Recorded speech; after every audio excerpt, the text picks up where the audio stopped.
राम मंदिर चढ़ावे को लेकर धीरेन्द्र शास्त्री का एक बड़ा दावा सामने आया। उन्होंने कहा है कि अभी बहुत बड़े नाम सामने आने बाकी है। नमस्कार, मैं हूं दीपक अरोड़ा। अयोध्या के राम मंदिर में चढ़ावे की चोरी का मामला अब सिर्फ चोरी तक सीमित नहीं रह गया। इस पूरे विवाद में अब एक ऐसा बयान सामने आया जिसने सियासी गलियारों से लेकर धार्मिक जगत तक हलचल मचा दी है। बागेश्वर धाम के पीठाधीश्वर पंडित धीरेन्द्र कृष्ण शास्त्री ने दावा किया कि अभी तो सिर्फ छोटी मछलियां पकड़ी गई हैं। अगर मैं पर्ची खोल दूं और बड़े नाम बता दूं तो मुझे ही निपटा देंगे। मैं उन लोगों को अच्छी तरह जानता हूं। लेकिन अब सवाल यह है कि आखिर धीरेन्द्र शास्त्री किसकी ओर इशारा कर रहे हैं? क्या सच में इस मामले में बड़े लोग शामिल हैं या फिर ये सिर्फ एक बड़ा दावा है जिसके समर्थन में अभी तक कोई सार्वजनिक सबूत सामने नहीं आया? तो आज के इस वीडियो में हम पूरे मामले को शुरुआत से समझेंगे और जानेंगे कि आखिर राम मंदिर चोरी विवाद क्या है और धीरेन्द्र शास्त्री के बयान के क्या मायने निकाले जा रहे हैं। राम मंदिर चोरी का मामला क्या है? सबसे पहले समझते हैं कि मामला आखिर है क्या। राम मंदिर में श्रद्धालु हर दिन करोड़ों रुपए का चढ़ावा चढ़ाते हैं। इसमें नगद राशि, सोना चांदी और अन्य बहुमूल्य वस्तुएं शामिल होती हैं।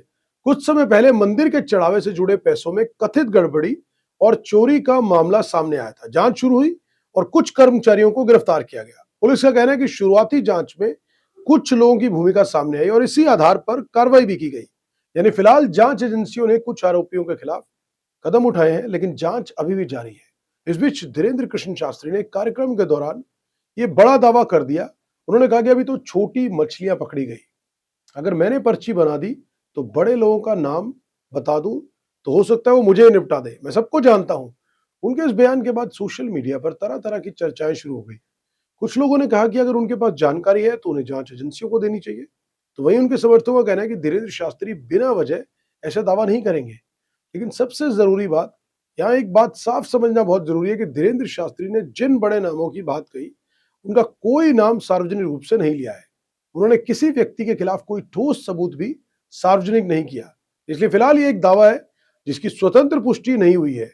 जब तक जांच एजेंसियां किसी व्यक्ति के खिलाफ सबूत के आधार पर कार्रवाई नहीं करती या आधिकारिक जानकारी सामने नहीं आती, तब तक किसी भी बड़े नाम के शामिल होने की पुष्टि नहीं की जा सकती। तो अब सवाल उठता है कि उन्होंने छोटी मछलियां क्यों कहा?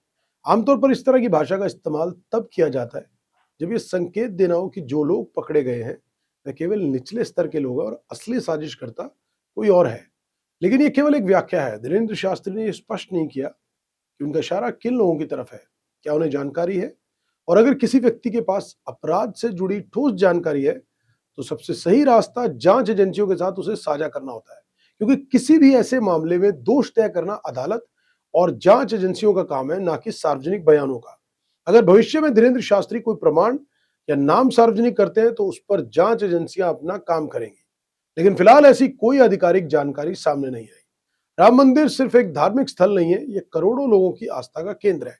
ऐसे में मंदिर से जुड़ा कोई भी विवाद बहुत तेजी से राष्ट्रीय चर्चा का विषय बन जाता है। इसी वजह से इस मामले में दिए गए हर बयान पर लोगों की नजर रहती है। धीरेन्द्र शास्त्री का बयान भी इसलिए चर्चा में है क्योंकि वे देश के चर्चित धार्मिक वक्ताओं में से एक है और उनके लाखों समर्थक हैं। बयान सामने आने के बाद सोशल मीडिया दो हिस्सों में बटा हुआ नजर आया। एक वर्ग कह रहा है कि अगर बड़े लोग शामिल हैं तो उनके नाम जरूर सामने आने चाहिए। तो दूसरा वर्ग सवाल उठा रहा है कि अगर जानकारी है तो सीधे जांच एजेंसियों को क्यों नहीं दे देते। यानी फिलहाल चर्चा ज्यादा है, लेकिन तथ्य उतने ही हैं जितने आधिकारिक तौर पर सामने आए हैं।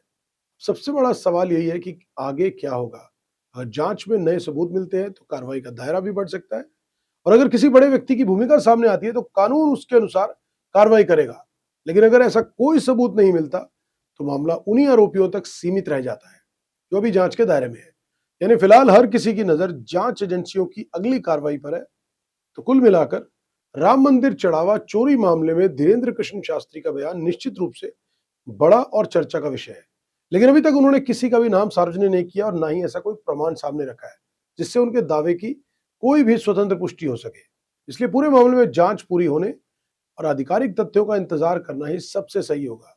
कानून की नजर में वही व्यक्ति दोषी माना जाता है जिसके खिलाफ पर्याप्त सबूत और अदालत उसे दोषी ठहराए। तो अब देखना दिलचस्प होगा, क्या धीरेन्द्र शास्त्री भविष्य में अपने दावे के समर्थन में कोई जानकारी सार्वजनिक करते हैं या फिर एजेंसियां इस मामले में कोई नया खुलासा करती हैं। आपकी क्या राय है? क्या आपको लगता है कि इस मामले में अभी और बड़े खुलासे होने बाकी हैं या फिर जांच अपनी मौजूदा निष्कर्षों तक ही सीमित रहेगी? अपनी राय कमेंट बॉक्स में जरूर लिखिए।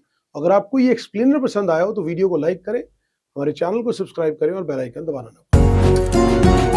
डॉक्टर ऑर्थो, अब दर्द भी घुटने टेकेगा।